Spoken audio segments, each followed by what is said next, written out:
რეგიონული განვითარებისა და ინფრასტრუქტურის სამინისტროს მიმართ გასაცემი რეკომენდაციების თაობაზე. გასტუმრობთ, რომ სამინისტრო პრინციპში ეთანხმება თქვენს მიერ გაცემულ რეკომენდაციას და განაგრძობს მუნიციპალიტეტებში ქალთა უფლებრივი მდგომარეობის გაუმჯობესებისაკენ მიმართული ინიციატივების სხვადასხვა პროექტებში ინტეგრირების ხელშეწყობას. ასევე აქტიურად მუშაობს მუნიციპალიტეტებში გენდერული თანასწორობის საკითხებზე არსებული საუკეთესო პრაქტიკის კვლევასა და საჭიროებისამებრ მის შესაბამის იმპლემენტაციაზე. დამატებით მოგახსენებთ, რომ რეგიონული განვითარების სტრატეგიების სამოქმედო რეგიონების შემუშავების სახელმძღვანელოს დამტკიცების შესახებ საქართველოს მთავრობის 2015 წლის 20 აგვისტოს ნომერი 1750 განკარგულებით დამტკიცებული რეგიონული განვითარების სტრატეგიების სამოქმედო გეგმის შემუშავების სახელმძღვანელოში, როგორც რეგიონული განვითარებისა და ინფრასტრუქტურის სამინისტროს ინიციატივით პროექტების შეფასების მეორე ფილში გათვალისწინებული იქნა მოსალოდნელი სოციალური ეფექტის კრიტერიუმი, რომელიც მოიცავს გენდერული დისბალანსის შემცირების საკითხსაც და მითითებული იქნა, რომ პროექტს, რომელსაც გააჩნია მოსალოდნელი ფართო დადებითი ზემოქმედება პირთა სოციალურ მდგომარეობაზე, მიენიჭება მაღალი ფულა, ხოლო მოსალოდნელი მცირე დადებითი სოციალური ეფექტის მქონე პროექტს დაბალი ფულა. ამასთან მიმდინარე წელს იგეგმება შესაბამისი ცვლილებების მომზადება ხსენებულ განკარგულებაში. რითიც ვფიქრობთ, უფრო მეტად დაიხვეწება არსებული პროცედურები ამ კუთხით. ასევე მინდა წარმოგიდგინოთ მუნიციპალიტეტების მიერ მოწოდებული პოზიცია 2016 წელს საქართველოში ადამიანის უფლებათა და თავისუფლებათა დაცვის მდგომარეობის შესახებ საქართველოს სახალხო დამცველის ანგარიში ადგილობრივი თვითმმართველობის ორგანოების მიმართ გასაცემი რეკომენდაციების თაობაზე. პოზიცია წარმოდგენილია სახალხო დამცველის 2016 წლის ანგარიშში მუნიციპალიტეტების მიმართ გათვალისწინებული რეკომენდაციების თემატიკის შემდეგი სახით. პირველი, სახალხო დამცველის კანონიერი მოთხოვნის შეუსრულებლობა. წარმოდგენილი რეკომენდაცია.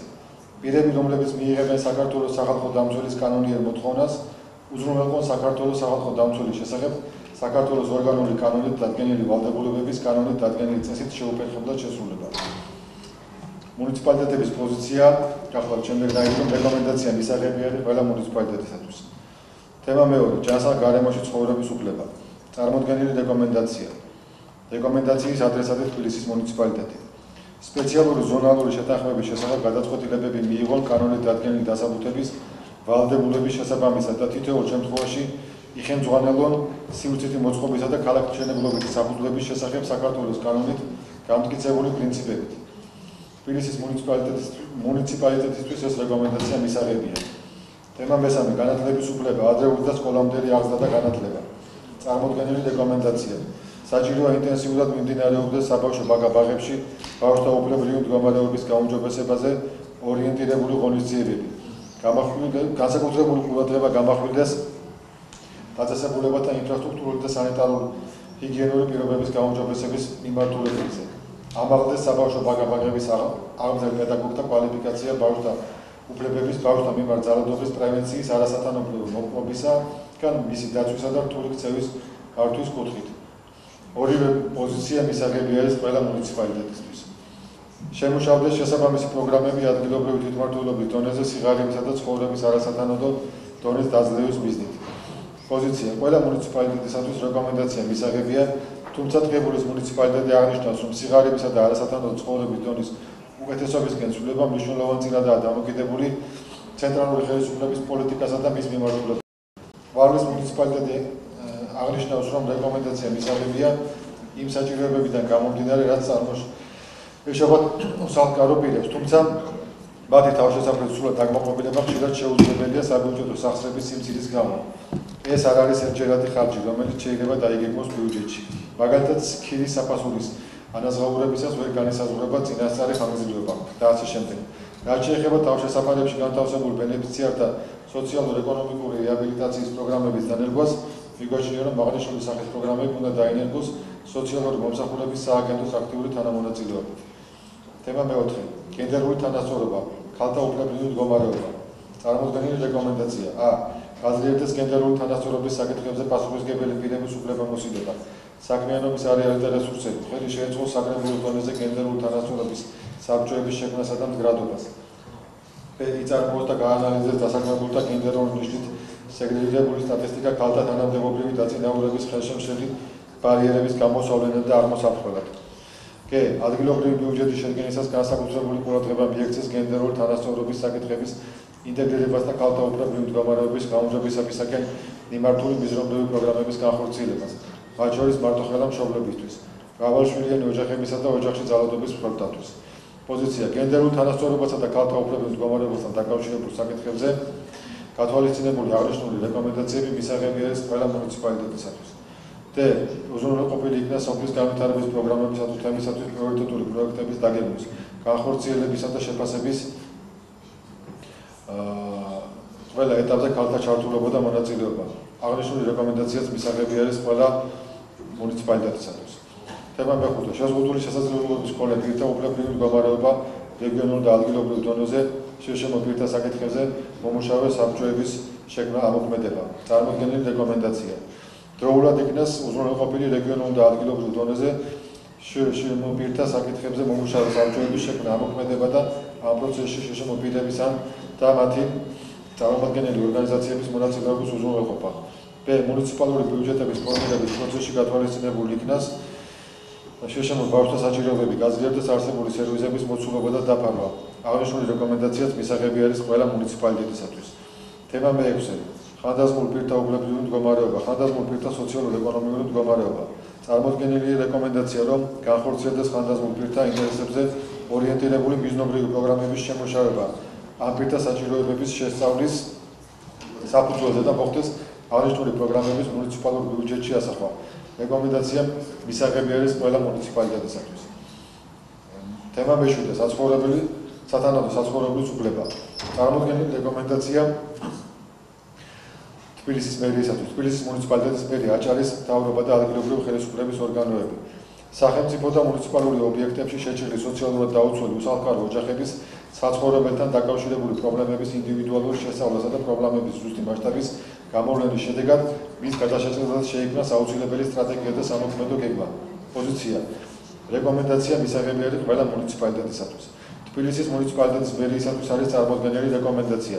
იმ სახელმწიფო ან მუნიციპალურ საკუთრებაში არსებულ ობიექტებში, სადაც უსახლკარო სოციალურად დაუცველი ადამიანები ცხოვრობენ და უკიდურესად მძიმე საცხოვრებელი პირობებია, კერძოდ არ არსებობს საბაზისო ინფრასტრუქტურა, მათ შორის ხელმისაწვდომობა ელექტროენერგიაზე, სასმელ წყალზე, წყალარინების სისტემაზე მაქსიმალურად მოკლე ვადაში გაუმჯობესდეს მდგომარეობა და არ დაბრკოლდეს აღნიშნული პროცესი, რათა შეესაბამებოდეს სათანადო საცხოვრებლის უფლების მინიმალურ ძირითად სტანდარტებს. თბილისის მუნიციპალიტეტის მერიისთვის აღნიშნული რეკომენდაცია მისაღებია. წარმოდგენილი რეკომენდაცია. იმ მუნიციპალიტეტში, სადაც არსებობს უსახლკარო პირების თავშესაფრად უზრუნველყოფის საჭიროება, დედაქალაქის ხელისუფლების მსგავსად განხორციელდეს უსახლკარო პირების მონაცემთა ბაზაში რეგისტრაციის და მათ თავშესაფრით დაკმაყოფილების პროცედურების რეგლამენტირება. B. უსახლკარობის მონიტორინგის მიზნით რეგულარულად შეიუსოს მონაცემთა ბაზები და აღნიშნული ინფორმაცია მიეწოდოს სიტ სოციალური მომსახურების სააგენტოს. G. სოციალური დახმარების შესახებ საქართველოს კანონის მე-18 მუხლით დაკისრებული ვალდებულების შესრულების მიზნით იმ რეგიონებში, სადაც პრობლემას წარმოადგენს უსახლკარო პირების თავშესაფრით დაკმაყოფილება, ადგილობრივმა ხელისუფლებამ მიმართოს ძალისხმევა ფინანსური და ინფრასტრუქტურული რესურსების შესაქმნელად, რომელიც შესაძლებლობას გახდის პირის უსახლკარობისაგან დაცვას. D. დაიწყოს თავშესაფრებში განთავსებული ბენეფიციარების სოციალურ-ეკონომიკური რეაბილიტაციის პროგრამების დანერგვა, რომლებიც ხელს შეუწყობს მიუსაფარ პირთა საზოგადოებაში ინტეგრაციას. E. იმ რაიონულ გამგეობაში, სადაც უსახლკარო პირებისათვის არსებობს სოციალური პროგრამები, სათანადო საცხოვრებლის უფლებასთან დაკავშირებით სამიზნე ჯგუფების ცნობიერების ამაღლების და უსახლკარობის დაცვის არსებული საშუალებების შესახებ ინფორმაციის ხელმისაწვდომობის მიზნით ჩატარდეს საინფორმაციო კამპანიები. აღნიშნული რეკომენდაციები, ყველა ჩამოთვლილი რეკომენდაცია მისაღები არის ყველა მუნიციპალიტეტისათვის. წარმოდგენილი რეკომენდაცია თბილისის მუნიციპალიტეტისათვის. A. თბილისის მუნიციპალიტეტის მერიის უსახლკაროდ რეგისტრაციისა და თავშესაფარი ფაქტით უზრუნველყოფის კომისიამ წარმოებაში მიღებული განცხადებების დროულად და ეფექტიანად განხილვის მიზნით სათანადო სიხშირით გამართოს სხდომები. თბილისის მუნიციპალიტეტისათვის ეს რეკომენდაცია მისაღებია. B. თბილისში უსახლკაროდ რეგისტრაციისა და თავშესაფრით უზრუნველყოფის წესში მისი სრულყოფის მიზნით შევიდეს სათანადო ცვლილებები. აღნიშნული რეკომენდაციაც თბილისის მუნიციპალიტეტისთვის მისაღებია. წარმოდგენილი არის რეკომენდაცია ადგილობრივი ხელისუფლების ორგანოებისათვის და აჭარის მთავრობისათვის. კოორდინირებულად და სრულყოფილად იქნა შესწავლილი ბათუმში ყოფილი 25 და 53 სამხედრო ბატალიონების ტერიტორიაზე მცხოვრები ოჯახების სოციალურ-ეკონომიკური მდგომარეობა და გონივრულ ვადებში გატარდეს ადეკვატური ღონისძიებები მათთვის სათანადო დახმარების აღმოსაჩენად. აღნიშნული რეკომენდაციაც მისაღები არის ყველა მუნიციპალიტეტისათვის. ხდება მერვე სოციალური უზრუნველყოფის უფლება. წარმოდგენილი რეკომენდაციები. თვითმმართველობებმა უზრუნველყონ სოციალურად დაუცველი ოჯახებისთვის სოციალური პროგრამების იმ სახით შეთავაზება, რომ ბენეფიტები არ იყოს მორგებული მხოლოდ დაბალი სარეიტინგო ფულის მქონე ოჯახებზე და გაითვალისწინოს შედარებით მაღალი ფულის მქონე ოჯახების საჭიროებაც. ეს რეკომენდაცია მისაღებია ყველა მუნიციპალიტეტისთვის. თუმცა რიგ მუნიციპალიტეტებში მიაჩნიათ, რომ მხოლოდ ადგილობრივ დონეზე სიღარიბის დაძლევის პროგრამის შემუშავება პრობლემას ვერ გადაჭრეს მუნიციპალიტეტის მწირი დაფინანსების გამო. იმ თვითმმართველობებმა, რომელთა მუნიციპალიტეტებში არ მოქმედებს უფასო სასადილოთი მომსახურების პროგრამა, შეისწავლონ თავიანთ მუნიციპალიტეტებში მცხოვრების მოსახლეობის საჭიროებები და მიიღონ შესაბამისი ზომები უფასო სასადილოს პროგრამის უზრუნველსაყოფად. იმ თვითმმართველობებმა, სადაც მაღალია უფასო სასადილოთის სარგებლობის მოთხოვნა და სრულად ვერ ხერხდება მოსახლეობის სათანადო კვებაზე ხელმისაწვდომობა, უზრუნველყონ ბიუჯეტის გარდა და დამატებითი სახსრების მოძიება. ამ სიების ფორმირებისას უზრუნველყონ ოჯახის საჭიროებების უპირატესი გათვალისწინება, რასთვად მათი სიაში რეგისტრაციის თარიღისა. ეს რეკომენდაცია მისაღები არის ყველა მუნიციპალიტეტისათვის. თემა მეცხრე. წარმოდგენილი რეკომენდაცია ბორჯომის მუნიციპალიტეტი. არ გასხვისდეს სასოფლო-სამეურნეო დანიშნულების მიწის ნაკვეთები და დაბა ბაკურიასა და სოფელი დიდი მიტარბის ტერიტორიაზე მიმდინარე სისხლის სამართლის საქმეზე გამოძიების დასრულებამდე. ბორჯომის მუნიციპალიტეტისთვის აღნიშნული რეკომენდაცია მისაღებია. წარმოდგენილია თბილისის მუნიციპალიტეტისთვის შემდეგი რეკომენდაცია. დროულად მოხდეს კოოპერატიული მიანჩენებლობის წევრებისათვის განსაზღვრული უძრავი ქონების სიმბოლურ ფასად საკუთრებაში გადაცემასთან და მათ სათანადო ხელშეკრულების გაფორმებასთან დაკავშირებული საკითხების განხილვა და შესაბამისი გადაწყვეტილებების მიღება. თბილისის მუნიციპალიტეტისთვის აღნიშნული რეკომენდაცია არ არის მისაღები, რადგან სახელმწიფო ვალის შესახებ საქართველოს კანონით აღიარებული კოოპერატიული ბინამშენებლობის დაკავშირებით სახელმწიფოს მიერ აღებული ვალდებულების საკითხთა დარეგულირების მიზნით განსახორციელებელი ღონისძიებების თაობაზე საქართველოს მთავრობის 2016 წლის 9 მარტის 419 განკარგულების შესაბამისად ქალაქ თბილისის მუნიციპალიტეტს ეთხოვა კოოპერატიული ბინამშენებლობის წევრებისთვის განსაზღვრული უძრავი ქონების სიმბოლურ ფასად საკუთრებაში გადაცემის უზრუნველყოფა. მათ მიმართ არსებულ ამ შესაძლებლად გამოვლენის სახელმწიფო საშინაო ვალზე და მასთან დაკავშირებულ სხვა ნებისმიერ უფლებასა და მოთხოვნაზე მათი მხრიდან უარის თქმის თანახმად. ასევე რეგისტრაციისთვის საჭირო ღონისძიებების განხორციელება და კოოპერატიული ბინამშენებლობის წევრებისთვის უძრავი ქონების საკუთრებაში გადაცემის თაობაზე მათთან სადანადო ხელშეკრულებების გაფორმება. ქალაქ თბილისის მუნიციპალიტეტის წარმომადგენლები და საინიციატივო ჯგუფი, რომლის შემადგენლობაში წარმოდგენილი არიან როგორც ყოფილი კოოპერატიული ბინამშენებლობის წევრები, ასევე საქართველოს საბინაო სამშენებლო კოოპერატივების წევრთა უფლებების დაცვის ასოციაციის წევრები, აქტიურად მუშაობენ ზემოაღნიშნული განკარგულებით განსაზღვრული ამოცანების შესასრულებლად. ადმინისტრაციული წარმოების მიმდინარეობისას მუნიციპალიტეტის მიერ ხდება არსებული დოკუმენტაციის სრულყოფილი გამოკვლევა და შესწავლა, რაც მოითხოვს წარმოებაში სხვა ადმინისტრაციული ორგანოების ჩართულობასაც. მუნიციპალიტეტების მიერ ხდება დოკუმენტაციის გამოთხოვა SIP საქართველოს ეროვნული არქივიდან, SIP საჯარო რეესტრის ეროვნული სააგენტოდან, ქალაქ თბილისის მუნიციპალიტეტების რაიონული გამგეობებიდან, საქართველოს ეკონომიკისა და მდგრადი განვითარების სამინისტროდან, საქართველოს ფინანსთა სამინისტროდან და სხვა უწყებებიდან. პერმანენტულად მიმდინარეობს კოოპერატივების წევრებთან შეხვედრის ორგანიზება და მათი მოთხოვნების შესწავლა, ასევე მათთვის გადასაცემი უძრავი ქონების იდენტიფიცირება. ამ ეტაპზე მუნიციპალიტეტების მიერ დაკმაყოფილებულია 197 ოჯახი. თემა მეათე 2015 წლის 13-14 ივნისის სტიქიური მოვლენა. წარმოდგენილია რეკომენდაცია თბილისის მთავრობისადმი. შემუშავდეს იმ დაზარალებული ზიანის ანაზღაურების ან და ქონების დათმობის წესი, რომლებსაც განსაზღვრულ ტერიტორიაზე ჰქონდათ მიწის ნაკვეთი ან არასაცხოვრებელი შენობა ნაგებობები. ავტოფარეხი მაგალითად. თბილისის მთავრობისათვის აღნიშნული რეკომენდაცია არ არის მისაღები, რადგან ქალაქ თბილისის მუნიციპალიტეტისათვის საკრებულოს მიერ მიღებული და ქალაქ თბილისის მუნიციპალიტეტებში 2015 წლის 13-14 ივნისს მომხდარი სტიქიის შედეგად დაზარალებულ პირთა საცხოვრისით უზრუნველყოფის უძრავი ქონების დათმობისა და სხვა სახესფულადი დახმარების გაცემის წესის დამტკიცების შესახებ 2015 წლის 5 ივლისის 17-66 დადგენილება, რომლის მიღების მიზანს წარმოადგენდა მატერიალური დახმარების აღმოჩენა იმ დაზარალებული ფიზიკური პირებისა და მათი ოჯახებისათვის, რომლითაც სტიქიის შედეგად დაკარგეს ან დაუზიანდათ საცხოვრებელი სახლები მასში არსებული ნივთებითა და საოჯახო ტექნიკით. შესაბამისად, მიღებული იქნა ნორმატიული აქტი, რომლის საფუძველზე მიმდინარეობს დაზიანებული საცხოვრებელი სახლების რეაბილიტაცია, რათა მოხდეს შენობა ნაგებობებში საცხოვრებლად უსაფრთხო პირობების შექმნა, ხოლო სახლების, რომლებიც განადგურდა სტიქიის შედეგად და არ ექვემდებარება რეაბილიტაციას, მესაკუთრებელთათვის ფულადი თანხების გადაცემა საცხოვრებელი სახლების შესაძენად. რაც შეეხება იმ მესაკუთრებთა საკითხს, რომლებსაც აქვთ მიწის ნაკეთების სტიქიის ზონაში, აღნიშნავს, რომ სიტ მუნიციპალური განვითარების ფონდი სწავლობს მდინარე ვერეს კალაპოტის ფორმირების პროექტის დოკუმენტაციას, ასევე დასრულების ეტაპზე ქალაქის ძირითადი ქალაქმშენებლობითი დოკუმენტი, მიწათსარგებლობის გენერალური გეგმა და იმ შემთხვევაში თუ სამომავლოდ აღნიშნულ ტერიტორიასთან მიმართებით მიღებული გადაწყვეტილებით შესაბამისი მიწის ნაკვეთების მესაკუთრეების არსებითად შეეზღუდება ქონების სარგებლობის პირობები მუნიციპალიტეტი მიწის ნაკვეთის მესაკუთრეებთა ჩართულობათა და მათი ინტერესების დაცვის მიზნით განეხილავს ამ უძრავ ქონებასთან დაკავშირებულ განსადარებელ ღონისძიებებს. ამ ეტაპზე მუნიციპალიტეტისთვის პრიორიტეტად რჩება სტიქიის შედეგად დაზარალებული ყველა ფიზიკური პირის საცხოვრისით უზრუნველყოფა. D.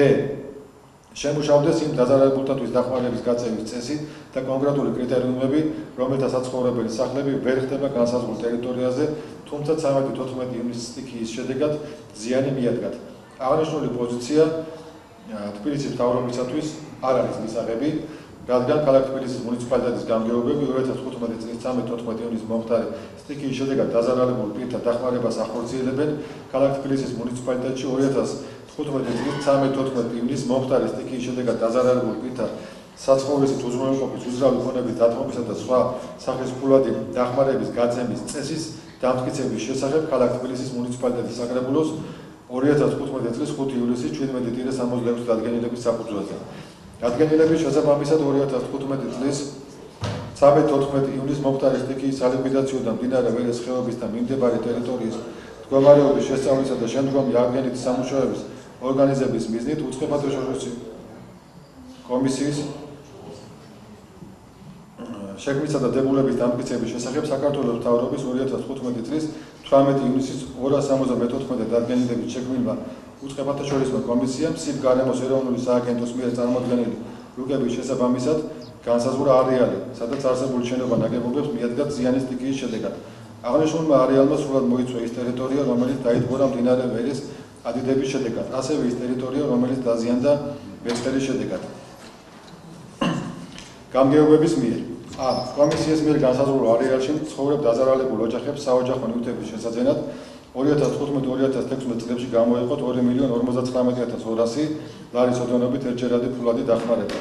B. დაზარალებულ ოჯახებს, რომლებიც 2015 წლის 13-14 ივნისის სტიქიის დროს ცხოვრობდნენ კანონიერი საფუძვლის გარეშე, კომისიის მიერ განსაზღვრულ ტერიტორიაზე 2015-16 წლებში გამოიყო ერთჯერადი ფულადი დახმარება 405.000 ლარის ოდენობით. G. კომისიის მიერ განსაზღვრულ არეალში ცხოვრებ დაზარალებულ პირებს სტიქიით დაზიანებული სახლების სარემონტო სარეაბილიტაციო სამუშაოებისთვის გამოიყოთ 2.124.459 ლარი. კომისიის მიერ განსაზღვრული არეალის გარეთ არსებულ ტერიტორიაზე განთავსებული შენობა ნაგებობები 2015 წლის 13-14 ივნისის ძირითადად დაზიანდა ძლიერი წვიმის შედეგად და მესაკუთრეებისთვის მიყენებული ზარალის ოდენობა არ არის ისე მასშტაბური როგორც მდინარე ვერეს ადიდების ან მეწყერული მოვლენების გამო დაზიანებული შენობა ნაგებობის. კომისიის მიერ განსაზღვრულ არეალში.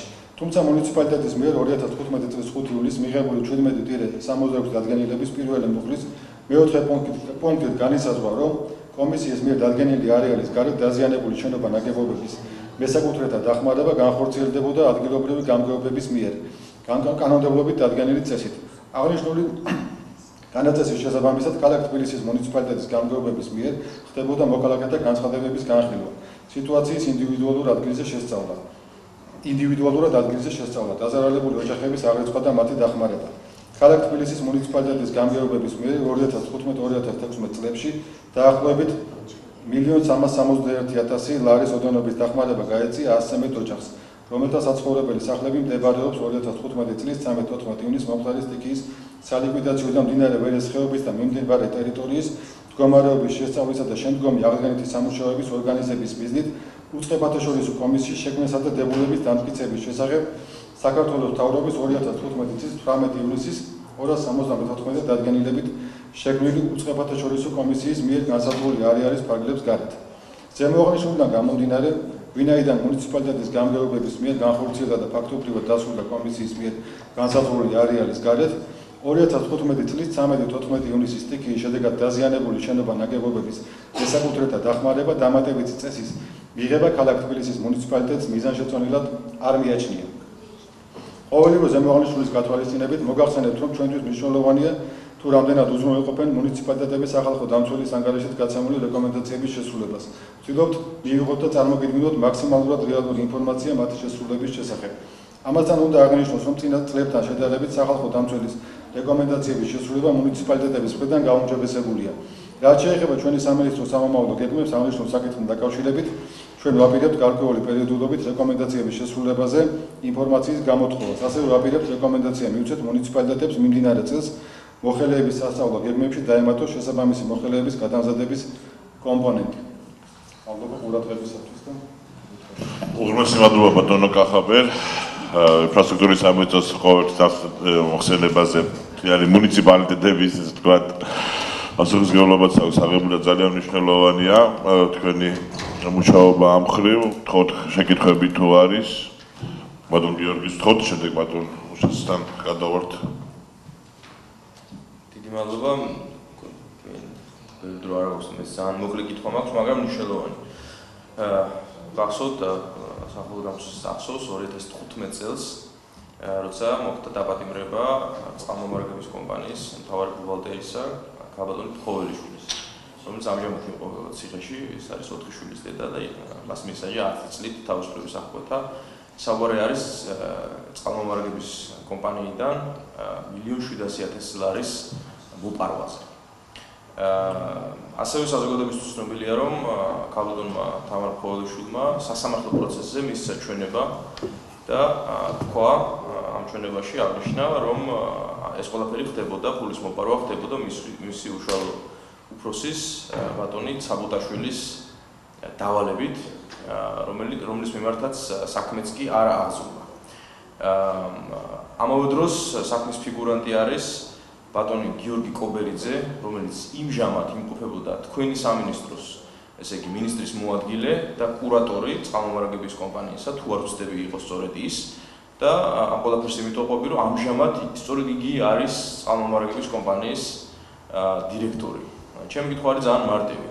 ხომ არ არის ქალბატონი ხოველიშვილის ჩვენებაზე არ რეაგირება, ერთგვარი წახალისება იმისა, რაც დღეს ხდება წყალმომარაგების კომპანიაში და ჩვენ ვიხილეთ ნეპოტიზმის ძალიან ისეთი აშკარა და თვალშისაცემი და შემაშფოთებელი შემთხვევები. ეს არის ჩემი კითხვა და თუ სახალხო დამცველსაც სურს რეაგირება, იმიტომ რომ რამდენიმე ასპექტი აქვს ამ თემას, ის არის ქალბატონი ხოველიშვილის კონკრეტული საქმეც 4 შვილის დედა არის, მაგრამ ზოგადი კონტექსტიც თუ გასცემთ ამ კითხვას. მინდა აღნიშნო, რომ ეს საკითხი არ არის მოცემული ანგარიში, აქედან გამომდინარე თქვენ გავთვალისწინებთ, რომ მეორე საკითხები შევეხეთ, რომლებიც არ იყო მოსმენილი. მე მგონი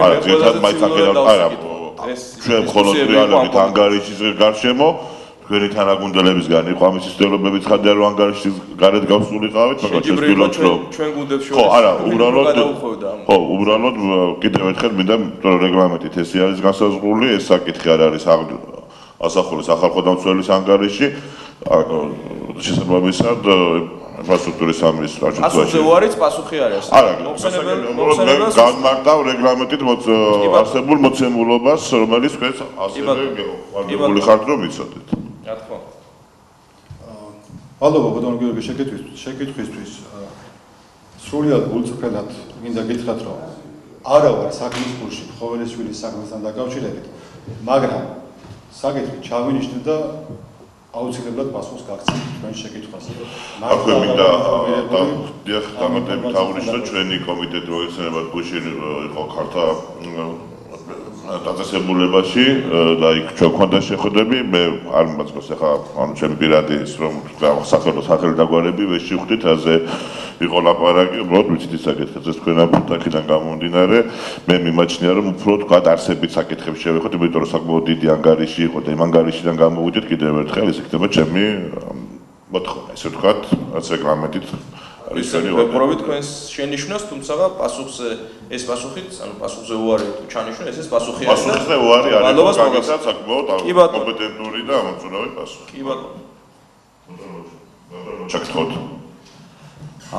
მე მოვიკითხა აუცილებლად ამ საქმეს, ყოველთვის საქმეს. რაც შეეხება ანგარის დიდი მადლობა წარმოდგენილი ინფორმაციისთვის. მე მაქვს ერთი კითხვა, რომელიც ეხება უშუალოდ თქვენ სამინისტროს, კერძოდ იმ დეპარტამენტს, რომელიც მობილიზაციის და სამხედრო სამსახურში გაწვევის საკითხებზე მუშაობს, მოგეხსენებათ. საავადმყოფოს ანგარიში არის საუბარი გარკვეულ ხარვეზებზე, რომელიც გამოვლიდა მონიტორინგის დროს, ჯერ კიდევ წინა წელს იყო და ასევე გასულ წელსაც აქ საუბარი არის ძირითადად იმ ხარვეზებზე, რომელიც ეგრეთ წოდებული შემოწმების დროს, შემოვლის დროს ხდება ექიმებთან წვევამდელების ვიზიტის დროს, როდესაც გარკვეული შემთხვევები, როდესაც არ იყო კონფიდენციალობა დაცული და ასე ვთქვათ, დიაგნოზი ფაქტიურად დიაგნოზის შესახებ ინფორმაციას სხვებიც იგებდნენ სხვა წვევამდელები, რადგან ჯგუფურად ჩეკავდათ ექიმებთან, ასევე იყო ანგარიში არის საუბარი იმაზე, რომ დეტალურად არ ხდება დიაგნოზის დასმა და კარგად შესწავლა ჯანმრთელობის მდგომარეობის, რის გამოც იყო კონკრეტული ციფრები, როდესაც რამდენიმე სამხედრო მოსამსახურეს შემდეგ უკვე შეუწყდა სამხედრო სამსახური იმის გამო, რომ გარკვეული ფსიქიკური პრობლემები ჰქონდათ ჯარში გაწვევის შემდეგ. ამ მიმართულებით თუ არის რაიმე კონკრეტული გეგმები, რადგან დავინახეთ, რომ ამ მიმართებით გარკვეული ხარვეზები ზოგადად ამ გაწვევის სისტემაში არსებობდა განსაკუთრებით სამედიცინო შემოწმების კუთხით და ამასთან დაკავშირებითაც ვსაუბრობთ ჩვენ ანგარიში. დიახ.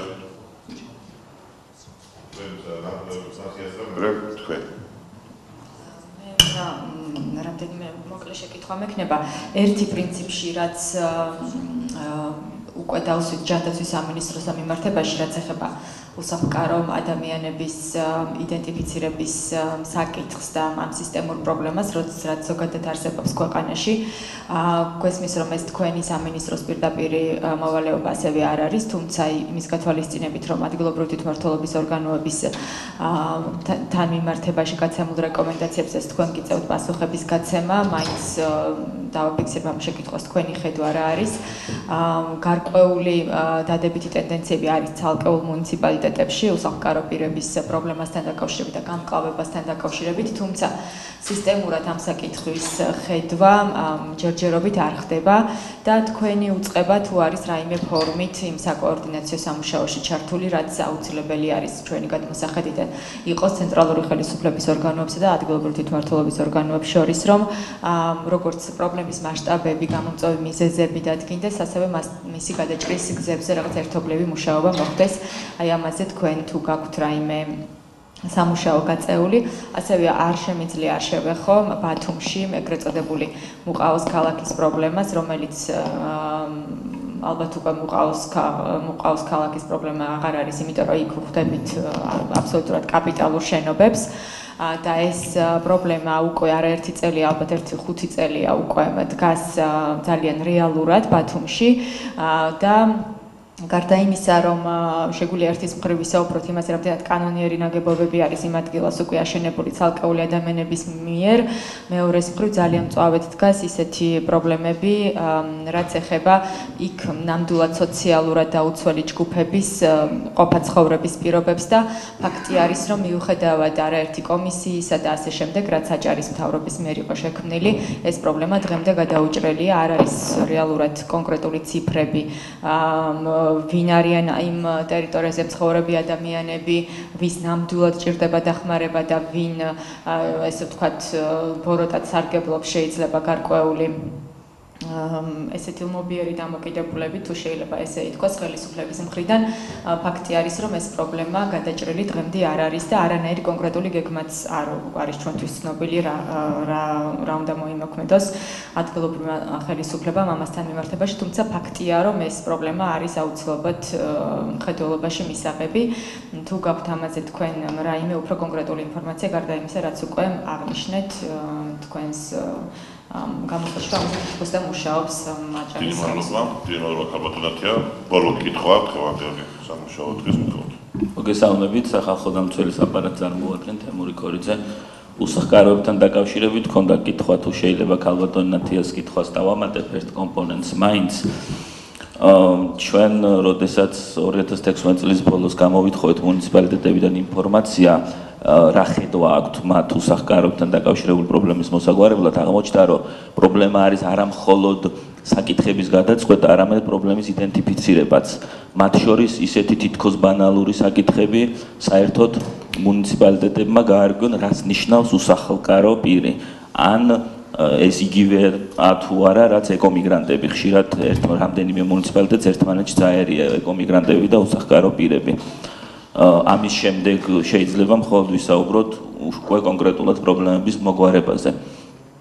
ხომ არ არის რაიმე ისეთი ხედვა, რაც მუნიციპალიტეტებს ერთიან სისტემაში მოაქცევდა და გარკვეულ ერთიან სტანდარტებს დაადგენდა აი ამ პრობლემების იდენტიფიცირების მიზნით.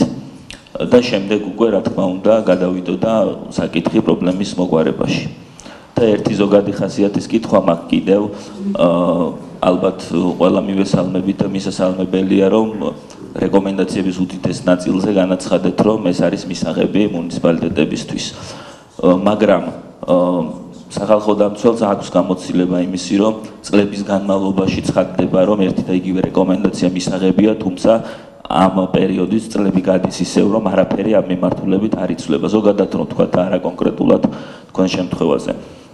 ხომ არ შეიძლება რაღაცა ფორმით იმის თქმაც, ეს რეკომენდაციები, რომლებიც მისაღებია, რა პერიოდში შეიძლება დაიწყოს გადაჭრა ამ პრობლემების შესრულება ამ რეკომენდაციების 2017 წელი იქნება თუ არა ის წელი, როდესაც ამ მისაღები რეკომენდაციების დიდი ნაწილი მაინც რაღაც ფორმით უკვე საქმეშიც აისახება და რაიმე კონკრეტულ საკითხებზე ამ მიმართულებით თუ შეიძლება საუბარი. დიდი მადლობა. მგონი კითხების რეჟიმი კარგით, ბრძანეთ. და ის იყოს ბოლო შეხვედრა, მაშინ ამის შემდეგ კითხების რეჟიმი დავასრულოთ.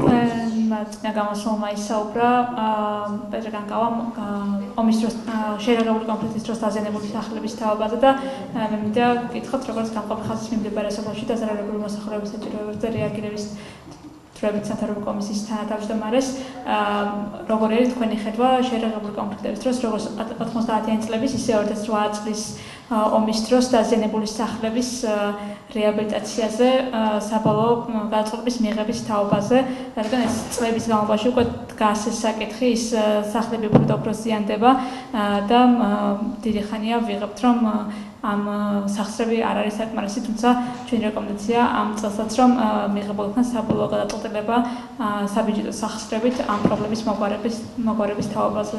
მადლობა. დიდი მადლობა. ბატონო კახაბერ გისმენთ. მოგახსენებთ. რაც შეეხება გამყოფი ხაზის მიმდებარე სოფლებში დაზარალებული მოსახლეობის საჭიროებებთან დაკავშირებით, მოგახსენებთ, რომ მიმდინარე წლის 12 აპრილს გაიმართა სხდომა და განხილული იქნა ზემოაღნიშნული საკითხები. შეერაღებული მოქმედებების დროს დაზიანებული სახლების რეაბილიტაციასთან დაკავშირებით კომისიის გადაწყვეტილებით სამუშაო ჯგუფის ფორმატში გაიმართება კონსულტაციები ცალკეულ სამინისტროებთან და ადგილობრივი ხელისუფლების წარმომადგენლებთან, რათა მოსახლეობის გრძელვადიანი განსახლებისთვის დაზიანებული საცხოვრებლის რეაბილიტაციამდე გამოინახოს საჭირო სახსრები და შემუშავდეს მათი განსახლების მექანიზმები.